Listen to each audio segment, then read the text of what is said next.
Hello guys, let's start with another video. And this video is all about what are the grammar rules that you can use for solo PT reading. So let's start with the first.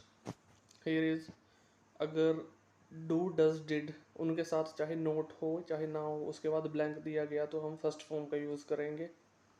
आगे example भी हैं जैसे I do not go to library, you does not eat food और you did not like cricket.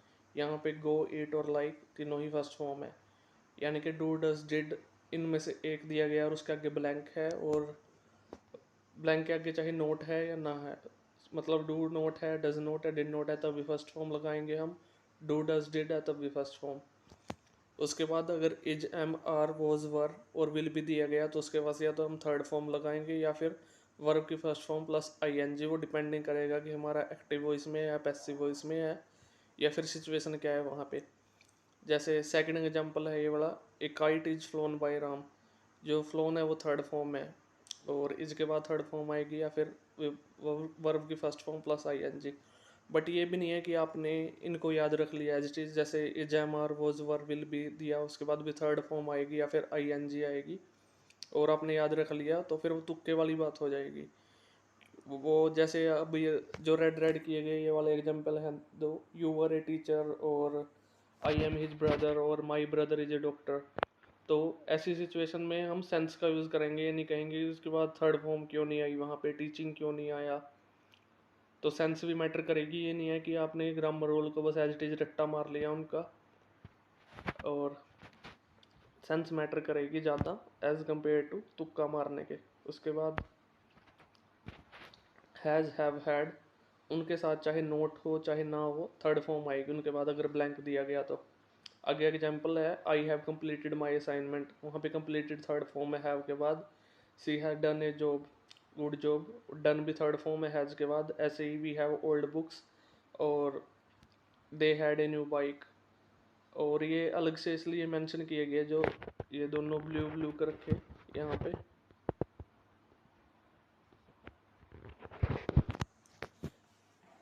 क्योंकि अगर आप ऐसे याद रखोगे इनको कि बहुत सारे स्टूडेंट क्या करते हैं कि वो सिर्फ आंख बंद करके लगा देते हैं कि हैज़ दिया गया तो थर्ड फॉर्म में आएगी.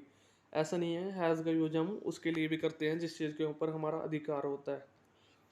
जैसे we have a 3 member in our family, और दो एग्जांपल ये भी हैं, वी हैव ओल्ड बुक्स और आई हैव एन आईफोन. तो हैव हैज हैड उनका यूज़ हम वहाँ पे भी करते हैं जहाँ पे हमें अधिकार दिखाना हो अपना, मतलब इस चीज़ के ऊपर मेरा अधिकार है. तो आपने ऐसे रट्टा नहीं मारना है इनका कि हैज हैव हैड के बाद आएगी तो थर्ड फॉर्म में. बाकी सिचुएशन के ऊपर डिपेंड है कि वहाँ पे क्या है पैसेज के अंदर. ऐसे ही हैज़ बीन है, हैव बीन है, हैड बीन है, उनके साथ चाहे नोट हो चाहे नो ना हो. ऐसे ही हैज हैव हैड के आगे ये ब्रैकेट में नोट का मतलब क्या है कि चाहे वहाँ पे नोट हो चाहे ना हो उसके बाद भी यहाँ पे has been, have been, had been के बाद थर्ड फॉर्म आएगी, और या फिर वर्ब की first form plus I N G. ये भी सिचुएशन के ऊपर डिपेंड है कि वो एक्टिव वॉइस में है या पैसिव वॉइस में. आगे एग्जांपल भी दिया गया, the classes of grammar have not been attended by us. यहाँ पे थर्ड फॉर्म का यूज़ किया गया. और he has been sleeping for last 20 minutes, यहाँ पे आई एन जी. ऐसे ही नेक्स्ट, अगर by, for, after, while, before, instead of के बाद ब्लैंक है तो हम वर्ब की first form plus I N G का यूज़ करेंगे. और यूज़ तब करेंगे हम अगर वहाँ पे वर्ब की ज़रूरत है हमें सेंटेंस में, मतलब वर्ब की एग्जिस्टिंग होना ज़रूरी है वहाँ पे. यहाँ क्या एग्जांपल दिया गया, after driving I will meet you. यानी कि आफ्टर के बाद आई वर्ब की first form plus I N G का यूज़ किया गया. लेकिन जो सेकंड सेंटेंस है after surgery I will meet you, surgery में वहाँ पे कोई वर्ब की एग्जिस्टेंस नहीं है, मतलब वर्ब का वहाँ पे, तो हमने नहीं यूज़ किया वहाँ पे. तो ये भी सिचुएशन के ऊपर डिपेंड है कि पैसेज में क्या चल रहा है. ये नहीं है कि आपने आंखें बंद की और इंस्टेड ऑफ के बाद या बिफोर वाइल के बाद आई एन जी लगा दिया. उसके बाद अगर बाय से पहले ब्लैंक है तो वर्ब की थर्ड फॉर्म का यूज़ करेंगे, और अगर ब्लैंक बाय के बाद है तो वर्ब की first form plus I N G, जो यहाँ पे बताया गया ऊपर यहाँ पे. जैसे एग्जांपल दिया गया, food has been eaten by me, यहाँ पे थर्ड फॉर्म का यूज़ किया गया. और he open the door by using another key, यहाँ पे ING। और जैसे मैंने शुरू में ही बोला वीडियो में कि आपने इनको रट्टा नहीं मारना, मतलब याद जरूर रखने है और ये नहीं सोचना कि बाय के बाद यही आएगा या बाय से पहले ही। अब ये वाला एग्जाम्पल है जो वो रियल एग्जाम का है। द सोसाइटी प्रेडिक्ट्स दैट, ये प्रेडिक्ट्स इसलिए थोड़ा हाईलाइट किया मैंने क्योंकि यहाँ भी ब्लैंक है उसके अंदर जहाँ पे ये उठाया गया। College could remain dash by 2025। अब हमारे दिमाग में क्या आएगा कि बाय दिया गया, बाय से पहले थर्ड फॉर्म ही आएगी, और थर्ड फॉर्म इन्होंने ऑप्शन में दे भी रखी जानबूझ के कंफ्यूज के लिए, कलेक्टेड। लेकिन कलेक्टेड के साथ अगर यहाँ पे देखें तो कोई सेंस नहीं बनेगी यहाँ पे। The society predicts that college could remain collected by 2025। अब ये तो बोल सकते नहीं हम, कलेक्टेड मतलब इकट्ठा हो जाएगा कॉलेज। आगे एडमिशंस माउंटेन मतलब पर्वत की तो कोई बात ही नहीं है यहाँ पे। एडमिशन कॉलेज से रिलेटेड है, कुछ इसमें में कंफ्यूज रहेंगे। लेकिन यहाँ पे सोसाइटी ने प्रेडिक्शन की मतलब अंदाज़ा लगाया, जो कॉलेज है वो खुल सकता है, ओपन हो सकता है बाय 2025। तो आपको मतलब तुक्का नहीं मारना, सेंस भी मैटर करेगी और ग्रामर रूल्स भी मैटर करेंगे। कभी आपने भी देखा कि बाय दे रखा है, बाय के बाद सीधा थर्ड फॉर्म लगा दो, बस बात ख़त्म। तो ऐसा कुछ नहीं है, रूल्स भी इम्पोर्टेंट है और सेंस भी इम्पोर्टेंट है। उसके बाद एडवर्ब प्लस वर्ब, यानी कि LY प्लस ED यहाँ पे दिया गया थर्ड फॉर्म के लिए। जो ये ED है ये थर्ड फॉर्म के लिए है। एग्जाम्पल ही रैन क्विकली, रैन है यहाँ थर्ड फॉर्म है, क्विकली और ये ED पहले भी मतलब थर्ड फॉर्म पहले भी आ सकती है और LY बाद में, वर्ब प्लस एडवर्ब। आगे Monty coughed loudly to attract his attention, यहाँ पे भी ED और LY। और ये भी सिचुएशन के ऊपर डिपेंड है कि ये रूल काम करेगा क्या ना करेगा वहाँ पे। कई बार वो सिचुएशन अलग भी दे देंगे। तो कई बार ब्लैंक में ED होगा तो आगे LY आएगा, अगर LY दिया गया तो ED आएगा। मतलब आगे पीछे हो सकते हैं, जैसे रन क्विकली है और ऐसे ही ये है आगे पीछे। उसके बाद मॉडल्स हैं ये सारे, कैन, कुड, विल, वुड, साल, शुड, मे, माइट, मस्ट। इनके साथ चाहे नोट हो चाहे ना हो, इनके बाद फर्स्ट फॉर्म आएगी हमेशा।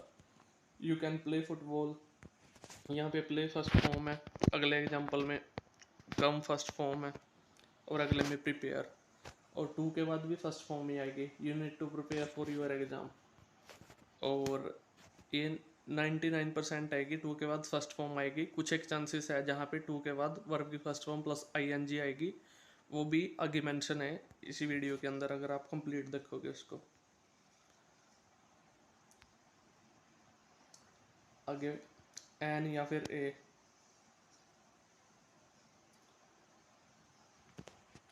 एन के बाद वोवल साउंड वाले आएंगे जो ये दे रखे AEIOU।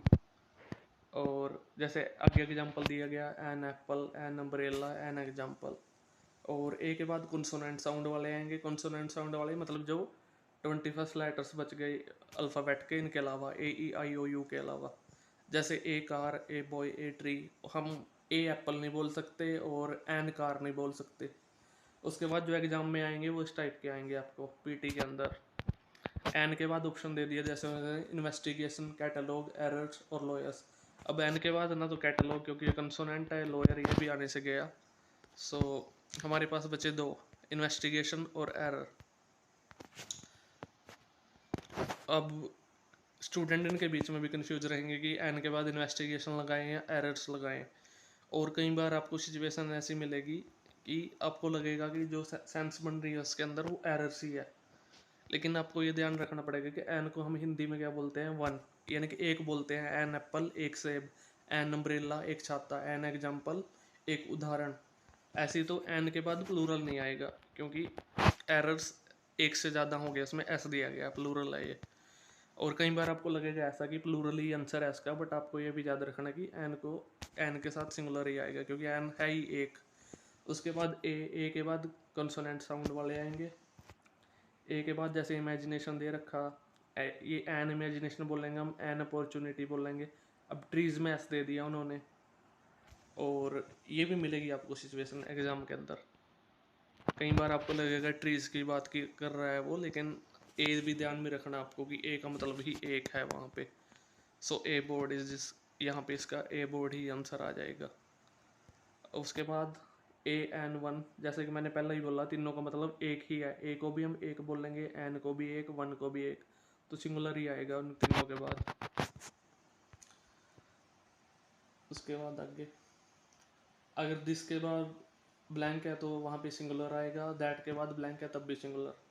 जैसे दिस बुक, दैट बॉय, और दिस कार, कुछ भी मतलब सिंगुलर ही आएगा। और अगर दोज और दिस के बाद ब्लैंक है तो प्लूरल आएगा। उसके बाद दोज बॉयज, दिस डिस्कवरीज, ये दिस डिस्कवरीज है एक उसके अंदर, एक ब्लैंक के अंदर, दिस के बाद ब्लैंक दिया गया और आगे एक ही प्लूरल है जो ऑप्शन में है, रीडिंग के ब्लैंक है ये। आगे ऑल का मतलब बोलेंगे हम सारे, मैंने भी बहुत सारे, मतलब फ्यू कुछ है, कुछ उसको बोलेंगे हम मतलब जो एक से ज़्यादा हो। अगर एक है तो हम बोलेंगे एक ही है, जैसे एक स्टूडेंट है रूम में, अगर हमने बोला कि कल कितने स्टूडेंट प्रेजेंट थे, आपने बोला कुछ एक, यानी एक से ज़्यादा थे वो, तो इनके बाद भी प्लूरल ही आएगा। जैसे यहाँ पे दिए गया है many people love to watch cricket, और आगे ऑल स्टूडेंट्स आर, ये पीपल भी प्लूरल है पर्सन का, प्रिपेयरिंग फॉर एग्जाम्स। तो इन सब के बाद दैट, दिस और दैट के बाद सिंगुलर आएगा, और दोज दिस के बाद प्लूरल, ऐसे ही ऑल मैनी फ्यू के बाद भी प्लूरल। नेक्स्ट, अगर इज से पहले ब्लैंक है और वॉज से पहले ब्लैंक है तो सिंगुलर आएगा। जैसे this boy is very handsome, और liquid was contain in drum, तो इज और वॉज से पहले अगर ब्लैंक दिया गया तो वहाँ पे सिंगुलर आएगा, और वर से पहले ब्लैंक दिया गया तो प्लूरल आएगा। जैसे students are playing cricket, people were doing hard work. उसके बाद ये भी एक ऐसे ही एग्जांपल है जो लास्ट में दिए गए यहाँ पे। इज से पहले अगर नाम दे रखा तो वो भी सिंगुलर ही आएगा, Ram is a good boy. अगर दो नाम आ गए और सोचो आपने यहाँ पे दो नाम दे दिया, उन्होंने यहाँ पे ब्लैंक दे दिया जहाँ पे आर है, तो अब वो दो हो गए, यानी कि प्लूरल हो गए, इस कारण आ रहा है वहाँ पे। कई बार ऐसी भी सिचुएशन दे देंगे, किसी एक का नाम होगा, आगे ऑप्शन होंगे हमारे पास इज आर में से एक, तो आपको ये भी देखना पड़ेगा कि क्या आएगा वहाँ पे। राम अकेला बंदा है यहाँ पे तो इज लगाएंगे हम, अगर एक से ज़्यादा पर्सन है वहाँ पे, राम एंड मोहन दो हो गए, अब इसके कारण दो के कारण आर आया। उसके बाद नेक्स्ट, अगर हैड से पहले ब्लैंक है ऐसे ही तो हम सिंगुलर का यूज़ करेंगे, हैव से पहले है तो प्लूरल का। जैसे राम हैज़ टू फ्रेंड्स, यहाँ पे हैज़ आया। ऐसे ही the boy has won the competition, ये तो मैंने ऑलरेडी बता दिया कि थर्ड फॉर्म आएगी हैज़ के बाद। और अगर हैज़ से पहले ब्लैंक है तो सिंगुलर आएगा। अगर यहाँ पे बॉयस आ गया द बॉयस, तो फिर यहाँ पे हैव आ जाएगा, the boys have won the competition. ऐसे ही अगर टू पर्सन के नाम जैसे अगले में है राम एंड लक्की, जैसे यहाँ पे राम हैज़ था, अब राम एंड लक्की दो हो गए यहाँ पे, तो इसके कारण हैव आया यहाँ पे। लास्ट में स्टूडेंट्स, अगर स्टूडेंट होगा खाली तो यहाँ पे हैज आ जाएगा, स्टूडेंट हैज कंप्लीटेड, और अगर स्टूडेंट्स है तो students have completed the task on time. Next, four जो है, फोर उसका यूज़ करेंगे हम certain period of time. Certain period मतलब अगर हमें पता है कुछ चीज़ 2 घंटे से हो रहा है, या एग्जैक्ट पता है कि 2 महीने से, 1 साल से, जिसके मतलब हमें एग्जैक्ट पता है सर्टेन पीरियड से। और जो सिंस है उसका यूज़ करेंगे certain point of time. Certain point of time मतलब आगे ये है जो एक पर्टिकुलर पॉइंट से शुरू हुआ और अभी तक चल रहा है। जैसे my friend is preparing for PT from since last 1 month, और सॉरी 1 मंथ में तो हम फोर का यूज़ करेंगे। जैसे एक एग्जांपल ये भी है, सिंस 1997 दे दिया, या सिंस फैब दे दिया, सिंस मॉर्निंग, जहाँ पे मतलब वो अभी भी तैयारी कर रहा है। जैसे my friend is preparing for PT since February, या फेबररी तो चलो यहाँ पे हो ही गया, my friend is preparing for PT since 2020। अब वहाँ पे हमें ये पता कि 2020 से कर रहा है वो प्रिपेयरिंग, लेकिन ये नहीं पता कि 2020 में किस मंथ से कर रहा है और क्या डे था उस दिन। अब यहाँ पे ही देख लो, अगर सिंस फैब से है वो, तो फैब में ना तो हमें एग्जैक्ट टाइमिंग पता, फैब में किस डे से शुरू की उसने प्रिपरेशन अपनी और किस टाइमिंग की, तो कुछ नहीं पता हमें। मॉर्निंग में कब से शुरू किया कुछ, मतलब अभी भी कर रहे हैं जो पर्टिकुलर पॉइंट कभी शुरू किया था। जैसे कुछ कंस्ट्रक्शन ही लगा लो कि किसी बिल्डिंग का कंस्ट्रक्शन 1997 में शुरू हुआ और अभी भी चल रहा है, मतलब कंप्लीट नहीं हुआ, या फिर किसी रोड का कंस्ट्रक्शन। उसके बाद बिटवीन है, बिटवीन हमें लगाएंगे जब कंपैरिजन करना हो दो के बीच में। जैसे एग्जांपल से आप अच्छे से समझ जाओगे इससे। I divided the cake between Harsh and Shubham, यहाँ पे दो की बात की गई, हर्ष और शुभम के बीच में डिवाइड किया गया। और अगर अमंग हो तो हम मोर देन टू लगाएंगे। I divided the cake among students और I divided the cake among people. अब स्टूडेंट्स कितने हैं वो हमें नहीं पता, और पीपल भी मतलब दो से ज़्यादा ही हो गए वो। अगर दो हैं खाली तो हम बिटवीन का यूज़ करेंगे, अगर मोर देन टू है तो हम अमंग का यूज़ करेंगे। उसके बाद अगर एंड से पहले फर्स्ट फॉर्म है तो एंड के बाद भी फर्स्ट फॉर्म आएगी। अगर एंड से पहले फर्स्ट फॉर्म प्लस एस या ई एस है तो एंड के बाद भी, मतलब चाहे वो ब्लैंक। अगर यहाँ पे अगर यहाँ पे फर्स्ट फॉर्म की बात की गई तो एंड के बाद ब्लैंक है तो वहाँ भी फर्स्ट फॉर्म ही आएगी, ऐसे ही वाइस वर्सा। अगर थर्ड फॉर्म है तो यहाँ पे, अगर यहाँ भी थर्ड फॉर्म आएगी, यहाँ समझ में आ जाएगा ये ब्लैंक। जैसे यहाँ पे ब्रांचेस भी प्लूरल है, लीव्स भी प्लूरल है, ग्रासेस भी प्लूरल है, सॉरी। एंड के बाद भी तो फिर प्लूरल ही आएगा यहाँ पे, मतलब एस सी आई एस वाला ही आएगा, और एस सी आई एस वाला ये है इनके अंदर। और ये भी एक रियल एग्जाम का ही क्वेश्चन है, आप इसको जूम करके देख के देखो। जो ब्रांचेस है उसमें भी एस है, लीव्स में भी एस है। कहने का मतलब ये है कि अगर एंड से पहले सिंगुलर है तो आगे भी सिंगुलर ही आएगा, अगर एंड से पहले प्लूरल है तो आगे भी प्लूरल ही आएगा, एंड से पहले थर्ड फॉर्म है तो आगे भी थर्ड फॉर्म आएगी, एंड से पहले V one plus I N G है तो आगे भी V one plus I N G आएगा। और ये भी सिचुएशन के ऊपर डिपेंड है कि वहाँ पे क्या चल रहा है, क्योंकि बार ऐसी सिचुएशन देंगे जहाँ पे सेंस काम करेगी। ठीक है। उसके बाद नेक्स्ट, जैसे मैंने पहला बोला था कि टू के बाद फर्स्ट फॉर्म आएगी, लेकिन वो 90% केस है। अब बाकी के जो 1% है वो आपको एज इट इज याद रखने पड़ेंगे, जिनमें टू के बाद वर्ब की first form plus I N G आएगा। ये जो ये हैं, be use to, accustom to, averse to, with a view to, addicted to, devoted to, in addition to, look forward to, object to, owing to, given to, taken to, prone to. जो आगे example दे रखे हैं इनसे आपको अच्छे से clear हो जाएगा। जैसे यहाँ पे है एडिक्टेड टू, ये वाला इसी का एग्जांपल है, the boy was addicted to smoking, यहाँ पे आई एन जी का यूज़ किया गया। ये आपको एज इट इज लर्न रखने पड़ेंगे, इसके बाद आई एन जी आएगी। I was looking forward to, ये भी था इसमें कहीं, ये रहा look forward to meeting you. ऐसे ही है यूज टू,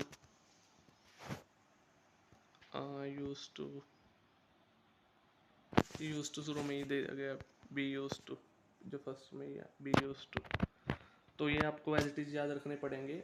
आप इनको नोट डाउन कर सकते हो वीडियो पॉज करके, और बाद में एज इट इज याद रखना कि इनके बाद आई एन जी आएगा, जो बाकी के केसेस हैं टू के बाद वर्ब की फर्स्ट फॉर्म।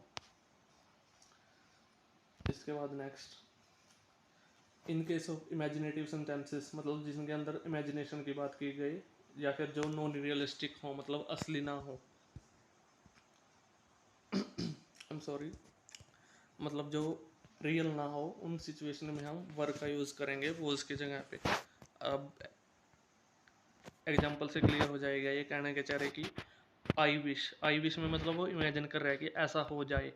यहाँ पे आई के बाद वैसे तो वोज आएगा, आपके दिमाग में आएगा कि वोज आना चाहिए यहाँ पे, लेकिन जब भी इमेजिनेशन में होगा वो आई विश कि काश ऐसा हो जाए, आई वर a bird, I were a bird.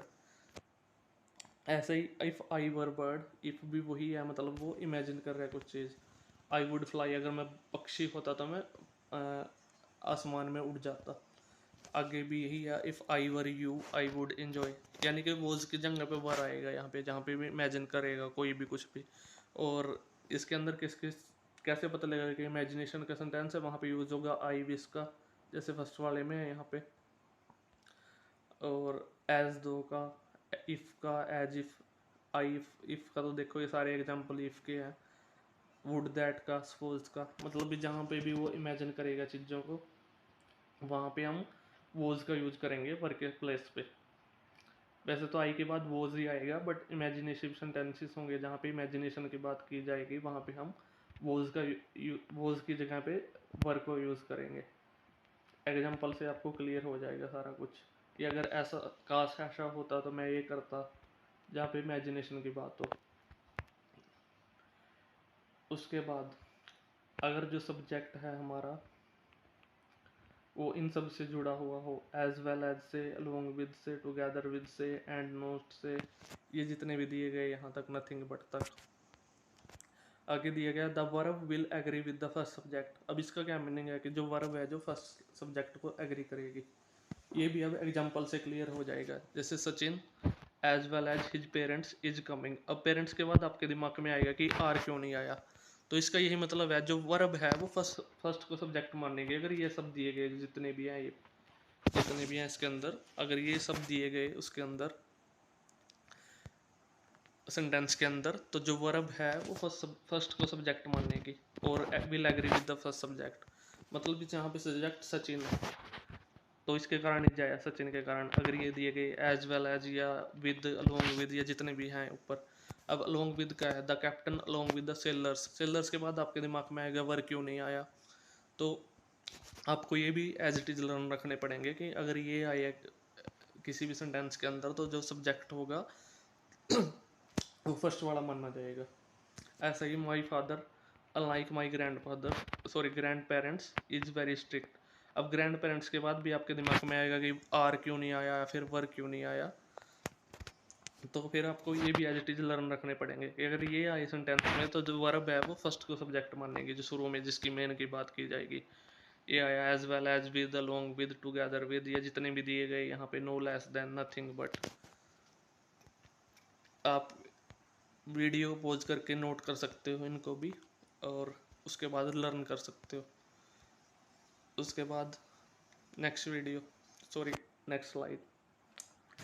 अगर दो सब्जेक्ट जो हैं उनको ज्वाइन किया गया निदर नोर के साथ, इधर और के साथ, और नॉट ओनली बट ऑल्सो के साथ, नोर के साथ, और के साथ, नन बट के साथ, the verb will agree with the nearest subject.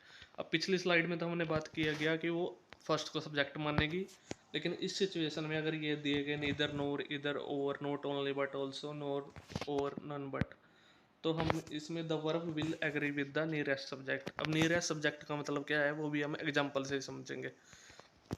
Neither गौरव नोर कमल। अब हम मेरे दिमाग में आएगा कि दो हो गए तो एक गौरव हो गया, एक कमल हो गया, तो हैव क्यों नहीं आया यहाँ पे। तो इस सिचुएशन में जो वर्ब होगी वो ये होगी जो बिल्कुल पास वाली होगी, नियरेस्ट। नियरेस्ट का मतलब यही है जो बिल्कुल पास होगी, तो हैज कम। जैसे अगले में आया आइदर गौरव और हिज फ्रेंड्स हैव कम, यहाँ फ्रेंड्स के कारण हैव आया। ऐसे ही हैज गौरव और कमल कम, ये गौरव के कारण हैज आया यहाँ पे। तो एग्जाम्पल से आपको समझ आ गया होगा कि अगर neither nor either or, not only but also, nor or none but आ गए, तो जो वर्ब है वो नियरेस्ट सब्जेक्ट के साथ एग्री करेगी। नियरेस्ट सब्जेक्ट ये है, इसमें फ्रेंड्स है आई एम सॉरी, इसमें गौरव है। आगे next rule, usually we match verb with the nearest subject but this is wrong, match the verb with the main subject of the sentence. अब इसका क्या मतलब है आई एम सॉरी। अब हम नियरेस्ट सब्जेक्ट देखते हैं कि एप्पल्स के बाद ब्लैंक दे दिया, जैसे यही सेंटेंस हमारे एग्जाम में आया और वहाँ पे एप्पल्स के बाद ब्लैंक दे दिया, तो हमारे दिमाग में आएगा तो एप्पल्स तो प्लूरल है, उसके बाद आर आना चाहिए। लेकिन मेन सब्जेक्ट देखना हमें, यहाँ मेन क्या है, क्वालिटी उसकी। The quality of apples is good. अगर यहाँ पे क्वालिटीज होता तब आर लगाते हम, यहाँ पे खाली क्वालिटी की बात की गई तो इस कारण इज आया। उसके बाद he and not his parents is guilty. अब यहाँ भी पेरेंट्स के देख के हमारे दिमाग में आएगा कि आर क्यों नहीं आया, तो मेन सब्जेक्ट क्या है, ही वो दोषी है ना कि उसके माता पिता। ऐसे ही अपील के कारण यहाँ पे हैज आया। यानी कि जो हम नियरेस्ट सब्जेक्ट का मतलब क्या है, यहाँ से जैसे ऊपर वाले में था ये कमल हैज, तो अगर यहाँ से देखेंगे हम तो हमारे दिमाग में वही आएगा कि आर आना चाहिए, यहाँ पे भी पेरेंट्स आर आना चाहिए, और यहाँ पे स्टेट्स दे रखा तो हैव आना चाहिए। बट ये गलत है, हमें इसका मेन सब्जेक्ट देखना। मेन क्या है, उसकी क्वालिटी है। यहाँ पे ही है और यहाँ पे अपील है, main subject. Next, collective nouns sorry nouns, collective nouns always take singular verb. अब इसका क्या मतलब है ये भी हम एग्जांपल के साथ समझेंगे। यहाँ पे एग्जांपल में द हर्ड ऑफ काउस। अब काउस के बाद आपके दिमाग में आएगा कि यहाँ पे तो आर आना चाहिए था, are grazing in the field, but herd का क्या मतलब है यहाँ पे ग्रुप ऑफ काउस, और ग्रुप के कारण ही जाया यहाँ पे क्योंकि ग्रुप हो गया, ये हर्ड है कलेक्टिव नाउन्स यानी कि कलेक्शन है ये। हर्ड को बोलते हैं हम ग्रुप ऑफ एनिमल्स, पशुओं का समूह, इसके कारण ईज आया तो ये सिंगुलर ही लगेगा इसके साथ। अब यहाँ पे the committee has taken it's decision. अब कमेटी भी प्लूरल है क्योंकि कमेटी में भी ग्रुप ऑफ पीपल आएगा, लेकिन हमारे दिमाग में आएगा कि देयर डिसीजन क्यों नहीं आया यहाँ पे। जो कलेक्टिव नाइन है तो सिंगुलर ही उठाएंगे वो, इसके कारण इट्स आया, कमेटी हैज़। अब ऐसे ही क्लास भी सिंगुलर है और स्टाफ भी सिंगुलर है। अब एग्जाम में कई जगह आपको मिलेगा वन ऑफ द, एक रीडिंग का ब्लैंक है वहाँ पे दे रखा उन्होंने one of the largest dash, और ऑप्शन है रिजर्वोयर्स यानी कि सबसे बड़े जलाशयों में से एक। अब ऐसे ही यहाँ पे example one of the boys, और यानी कि लड़कों में से एक ने अपना काम कर लिया है। और अब आपके दिमाग में एक और आया होगा कि बॉयज़ के बाद हैव क्यों नहीं आया, तो सभी लड़कों में से एक की बात की गई, इस कारण हैव आया यहाँ पे। वन ऑफ द बॉयज मतलब कि सभी लड़कों में से एक ने अपना काम कर लिया है या वो अपना काम कर चुका है। तो अब आपको ये भी ध्यान रखना पड़ेगा कि वन ऑफ द के बाद आएगा तो प्लूरल, और यहाँ पे कई बार हैज और हैव अगर बाई चांस यहाँ पे ब्लैंक आ गया तो ये भी याद रखना पड़ेगा आपको कि वन ऑफ द के बाद प्लूरल के साथ वो ये सिंगुलर ही आएगा, ये वाला मतलब हैव नहीं आएगा, हैज़ ही आएगा वहाँ पे। ये सिचुएशन भी आपको मिल सकती है, ये तो मिलेगी ही वन ऑफ द के बाद प्लूरल वाली, तो हैज वाली भी मिल सकती है कई बार। उसके बाद ए नंबर ऑफ दिया गया, अगर कहीं पे ए लार्ज नंबर ऑफ दिया गया, ए ग्रेट नंबर ऑफ दिया गया, तो ये प्लूरल काउंटेबल नाउंस के साथ लगता है और ये सिंगुलर वर्ब लेगा। अब ये भी एग्जांपल से समझ में आ जाएगा आपको। A number of boys were present, a number of दिया गया तो इसके साथ प्लूरल आएगी वर्ब, मतलब ये भी आपको याद रखना पड़ेगा। ए नंबर ऑफ दिया गया, a large number of, great number of, तो इसके साथ वर्ब प्लूरल आएगी, बस इतना याद रखना आप। ए नंबर ऑफ बॉयज दिया, ए नंबर ऑफ हो गया तो मतलब ज़्यादा ही हो गए वो, तभी बॉयज आया उसके कारण, और उसके साथ प्लूरल वर्ब आएगी, बस ये याद रखना। वर आएगा मतलब आर आएगा या फिर वर आएगा। अगर द नंबर ऑफ दिया गया तो द, ये भी आपको याद रखना पड़ेगा अगले वाला। अगर द नंबर ऑफ दिया गया मतलब तब सिंगुलर आएगा। सिंगुलर का मतलब जैसे द नंबर ऑफ बॉयज, हमारे दिमाग में आएगा कि आर क्यों नहीं आया यहाँ पे, तो ये ग्रामर के रूल्स हैं, ये आपको एज इट इज लर्न रखने पड़ेंगे कि ए नंबर ऑफ आया, ए लार्ज नंबर ऑफ आया, ए ग्रेट नंबर ऑफ आया तो आप प्लूरल लगाओगे वर, और अगर इनकी बजाय द नंबर ऑफ आया तो आप इज लगाओगे वर की जगह या फिर आर की जगह। द नंबर, जैसे सपोज यहाँ पे यही वाला सेंटेंस आ गया, the number of boys is पर, या फिर वॉज, सॉरी वर की जगह वॉज आ जाएगा, the number of boys was present. तो ये याद रखना आपकी, अगर द के साथ है तो बॉयज के बाद सिंगुलर ही आएगी वर्ब। यहाँ पे यही बताया गया कि सिंगुलर वर्ब लगेगी ऊपर। लास्ट में विद अनकाउंटेबल नाउन, यानी कि जिनको हम काउंट नहीं कर सकते। अमाउंट ऑफ आ गया कि इसकी मात्रा, क्वांटिटी भी वही है मात्रा, followed by singular verb. The amount of money, amount में हमें पता नहीं कितनी है वो, तो इजी आएगा। कभी आपके दिमाग में आए कि अमाउंट है वो तो ज़्यादा भी है, प्लूरल होगा, आर आएगा, तो याद रखना ये भी कि अमाउंट ऑफ है तो सिंगुलर ही आएगा। अमाउंट वैसे तो बहुत ज़्यादा है, मतलब हमें नहीं पता कितना होगा वो, मतलब प्लूरल ही होगा वैसे तो, बट इनके सभी के साथ इजी आएगा, अमाउंट ऑफ के साथ, क्वांटिटी ऑफ के साथ, ऐसे ही द बॉयज ऑफ के साथ इज आएगा। ए नंबर ऑफ द नंबर, और sorry a large number of, A greater number of के साथ प्लूरल आएगा जो वर है ये। तो ये आपको एज इट इज याद रखने पड़ेंगे। I hope you like the video and don't forget to like and subscribe. Thanks for watching.